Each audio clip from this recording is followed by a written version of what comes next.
If you have never strummed before, you don't know any strumming patterns, you haven't been playing the mandolin for that long, and you'd like to get confident strumming, this video is for you. I'm going to walk you through all of the basic steps needed so that you can feel comfortable while strumming on the mandolin. Before we get into it, don't forget to hit that like button below so that you don't miss another video from me. Before I get to actually showing you the strumming pattern, showing you how to strum on the mandolin, there's a couple little things that we need to go over first. You might have heard of a metronome before. Yes, a metronome. I like to call the metronome the musician's best friend and worst enemy. It is super important that when we're thinking about strumming, we go ahead and start from the very beginning, getting very familiar, very comfortable playing with a metronome. And a metronome is something that we use to measure how fast or how slow we are playing. Using a metronome will help you be super steady in your strumming, which is super, super important because you can't be speeding up and slowing down and not be steady in your rhythm because it's not going to be pleasant to listen to. Other people are not going to be able to follow you and they're not going to be able to play with you and stick with you. So it's super important that from the get-go, we go ahead and start learning how to play with a metronome and how to internalize the rhythm. Some of you might have an old-fashioned metronome with one of those pendulums that kind of swings back and forth. I don't have one of those. I just use an app you could look up in the App Store. They have tons of different apps for metronomes. I can link the specific one that I use down below if you are interested. It's great, but there's tons of them out there and they all do the exact same thing. So once you have your metronome ready to go, we're gonna go ahead and set our metronomes at 80. This is what it sounds like at 80. Just slow and steady. Okay, so what we're gonna do is I want you first to just sit and internalize that metronome, internalize the beat that it's setting. And I know what you're thinking, and no, don't go ahead and skip this step. This step is super important, even though it seems a little bit counterintuitive because we don't have our instrument in our hand yet. We will get to that point, but until you have mastered being able to stay with the metronome steadily, you're not going to be able to when you have an instrument in your hand. In fact, that's going to make it much more challenging because all of a sudden we have our hands that we have to worry about in addition to keeping a steady beat with the metronome. And now, after you've done that for a little bit, I want you to clap with the beat. Now, we want to make sure that our claps match exactly with the beat that the metronome is setting. You don't want to be too fast, you don't want to be too slow, you want to be right with it. And sometimes it takes a little while to get this. For some people, they feel it and they are easily able to go right with that metronome. And for others, it just takes a little bit more practice, but you can learn how to be steady. It's like anything else. The more you practice at it, the better you'll get and the more progress you'll make. So this is my metronome at 80. I'm going to clap with it.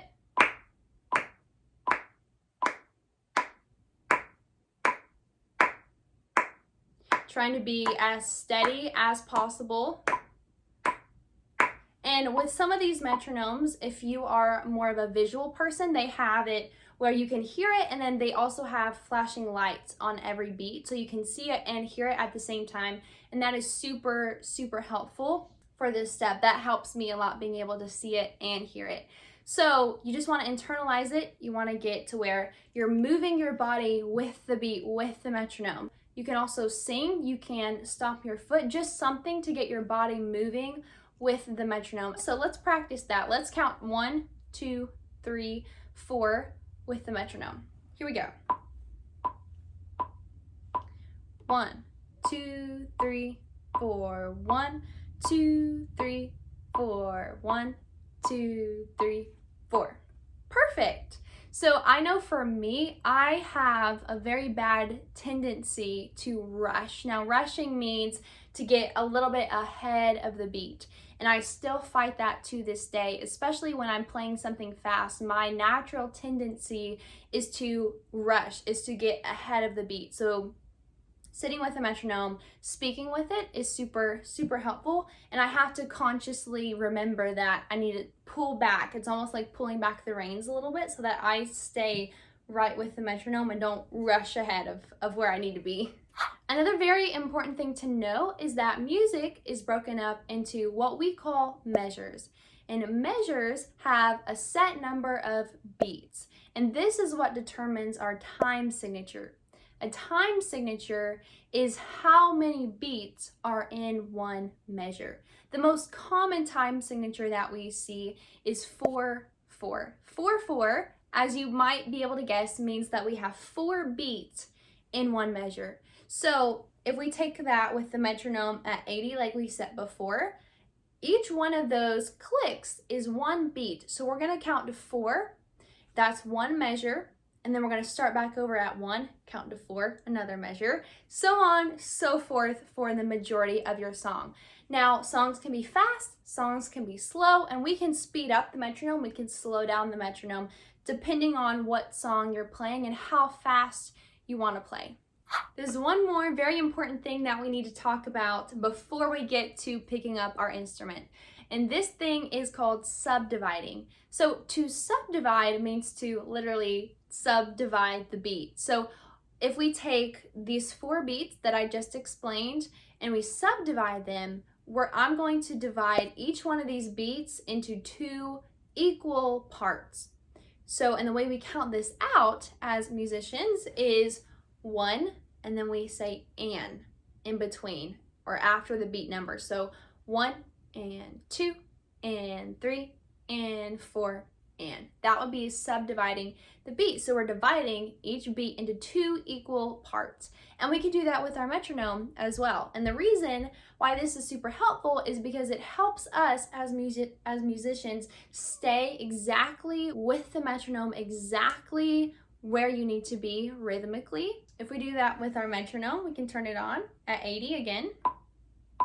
We're gonna subdivide it, so divide each one of these beats into 2 equal parts. So here we go.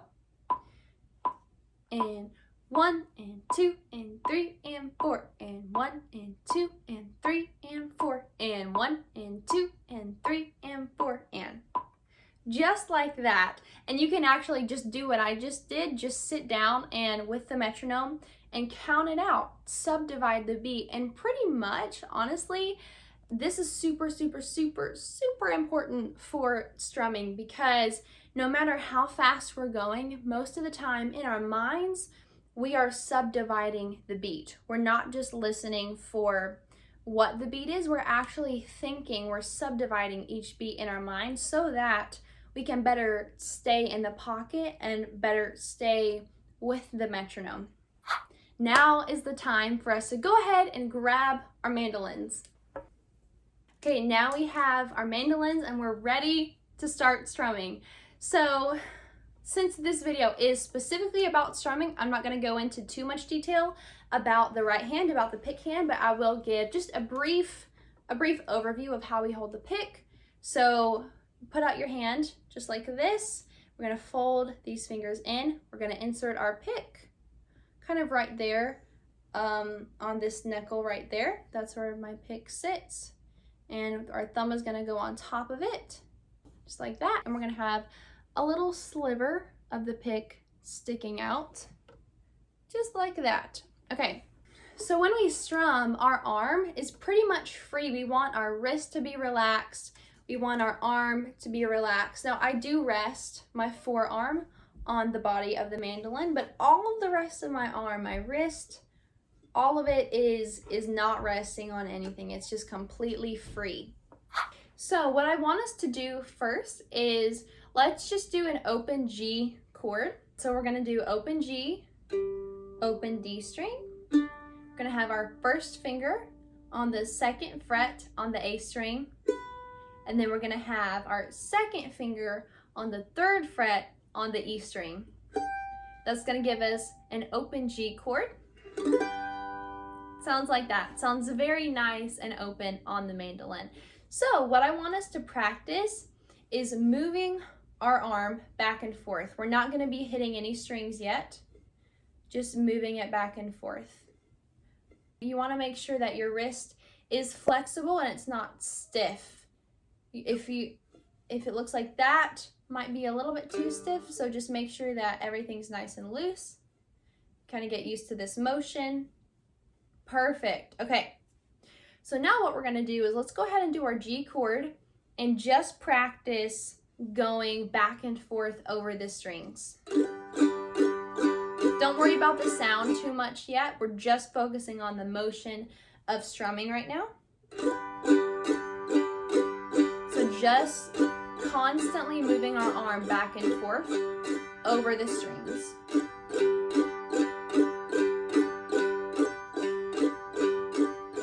Again, keeping everything relaxed, making sure that your right shoulder down here, this tends to get a little bit tight for me sometimes. So be aware of that and just make sure that you keep that shoulder nice and relaxed as you're doing this.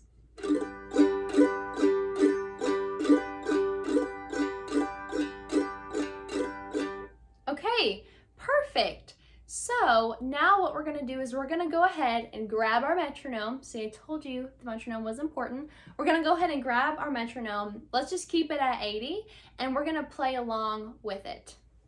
We're gonna play on every single click that we hear. So just back and forth.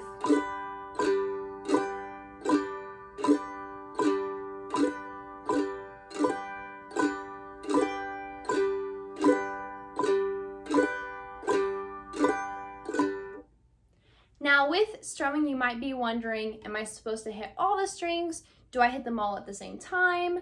Do I hit one after the other, kind of like a rake across all of the strings? And the answer to that is yes. There are different ways that you can strum. There are different strumming patterns for different songs. There's different styles. And there's not really a right or wrong way. I would say right now, just focus on hitting all of the strings. And as you can see, I'm kind of raking across them. So I'm not hitting all of them at once. So you don't have to worry about trying to hit all of the strings all at one time in order to get a good sound. All you have to do is slowly rake across all the strings, and that still gives you a really pretty sound. And then on our upstroke, when we go up, back up the strings, we start from the E string and rake back up.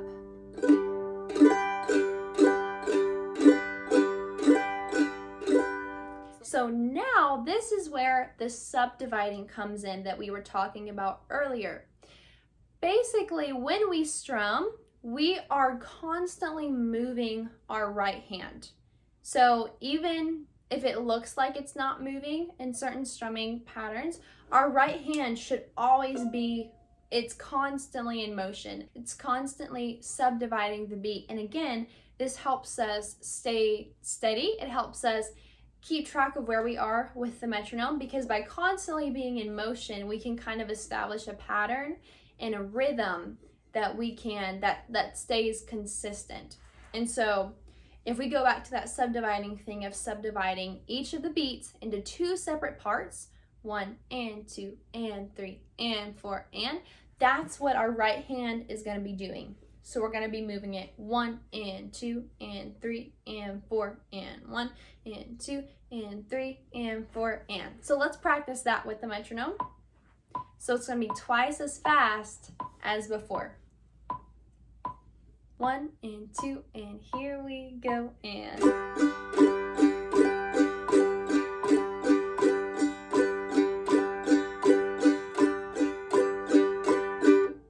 And if this feels fast, don't worry about it. We're not worried about trying to hit any particular string.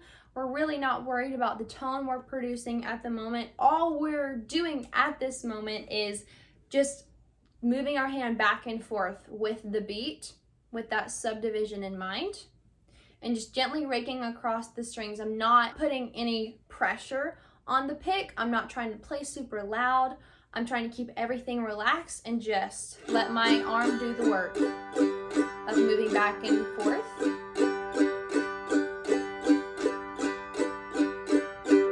The other thing to mention is, where do we strum in relation to the bridge over here and the fingerboard or the neck over here, which is this black part where all the frets are. The closer you get to the bridge, the more bright, kind of harsh sounding the tone is. And unless I'm going for a very, very specific tone, I pretty much do not ever strum all the way over here close to the bridge. Now if we go over to the neck or the fingerboard, the tone is softer, a little bit more round. So I would typically, you kind of find the happy medium between those two. For me, I'm probably a little bit closer to the fingerboard on my instrument, but you can play around with that on your mandolin, see what sounds the best, what placement sounds the best. And sometimes you'll notice the pro mandolin players will actually move around between different places as they're strumming because they want to change their tone, or they want a desired effect on this part of the song but not on this part. So you will sometimes see people moving, but for right now you don't have to worry about any of that. I would say the best place to start is just pretty much right in the middle. That's pretty much gonna be most likely the best tone. So right in the middle, going back and forth. Now, once we're able to do this comfortably with the metronome, this is where things are gonna get a little bit more tricky, and where I'm going to teach you your very first strumming pattern. It's gonna be super great. It's gonna be awesome.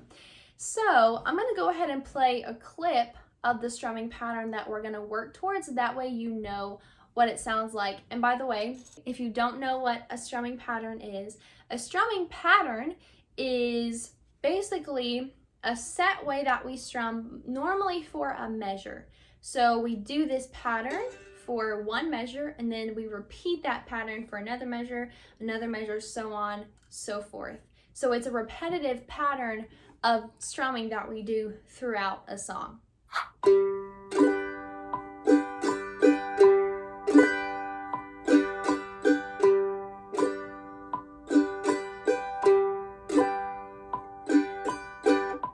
What we're going to do is we're going to break this strumming pattern down into every single beat and what we do on every single beat. Now, again, we only have 4 beats in a measure, so all we have to do is go through these 4 different beats.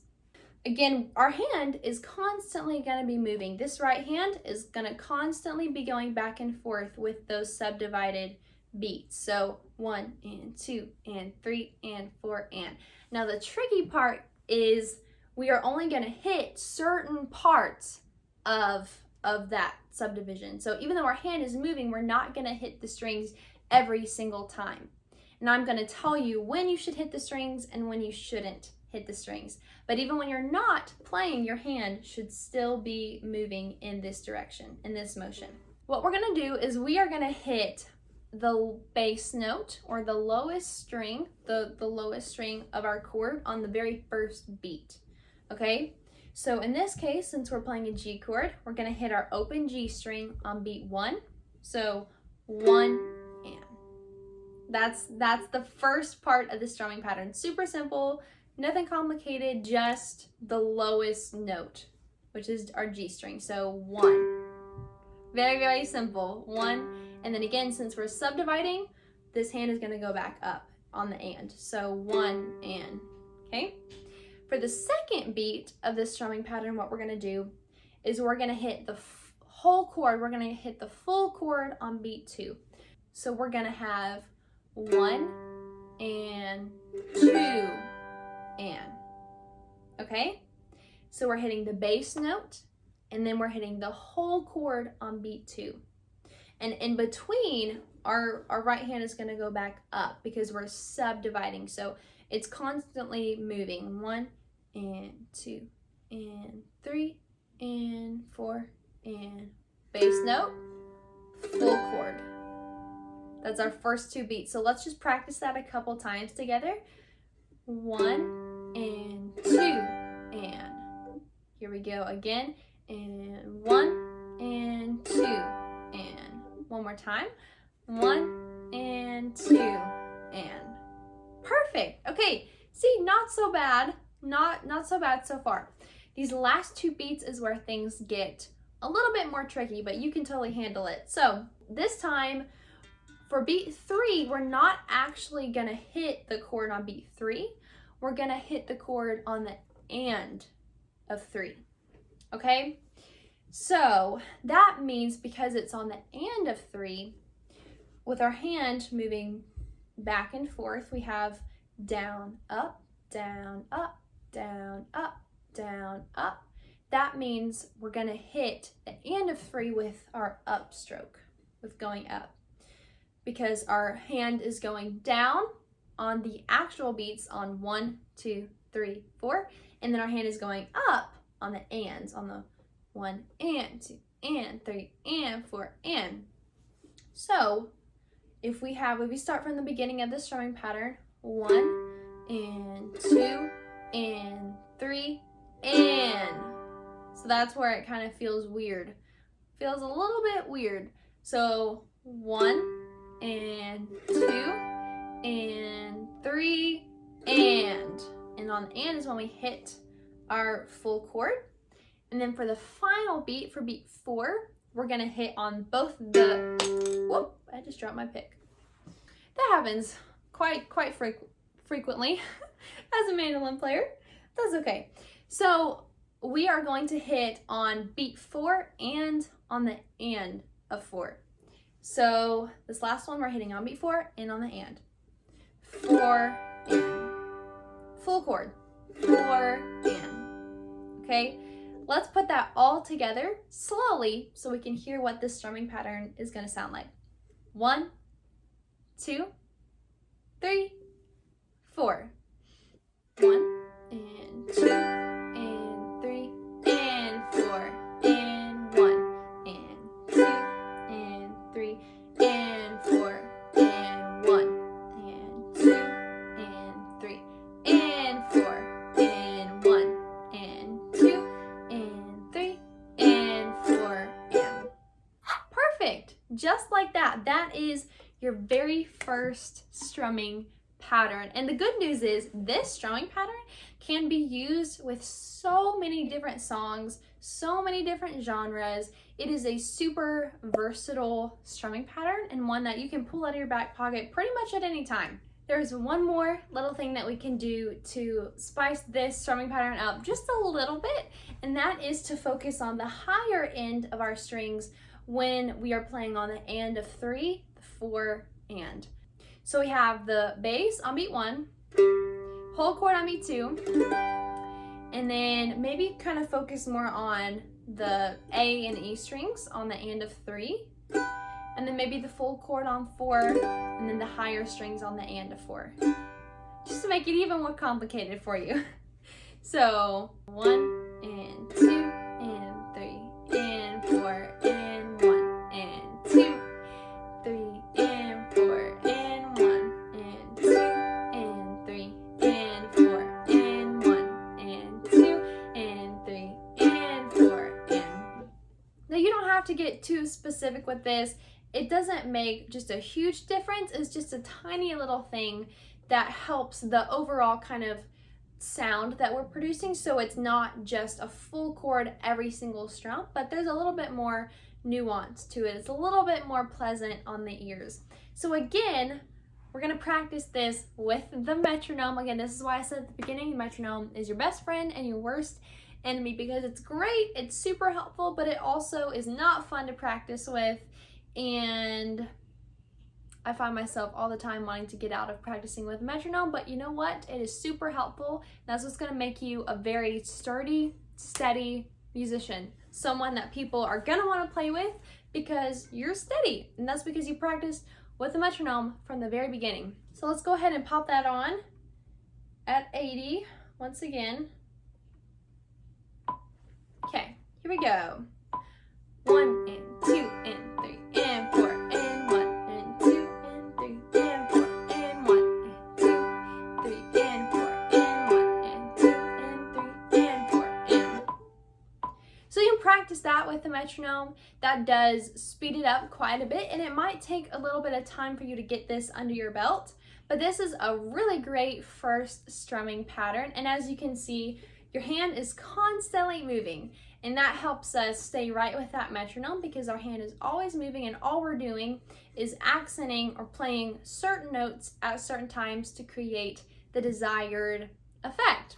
Now this strumming pattern, you can get much faster than this, and it's really fun the faster it gets. So if I play it a little bit faster, we get something that sounds like this. We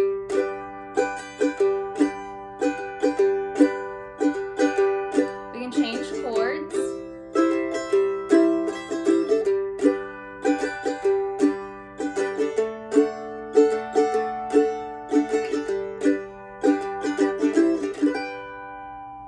So it's really fun the faster you get it. So just, practice slowly, make sure you're relaxed, practice with the metronome always practice with the metronome. And yeah, the more you do it, the easier it will get. I hope you found this video helpful, and if you have any questions, feel free to drop them in the comment section below, and I will do my best to get back to you on those. Thank you guys so much for watching. Thank you for being here. Don't forget to hit that subscribe button and hit the like button. It really helps me out, and you don't want to miss another video from me. So thank you guys so much, and I will see you in my next video.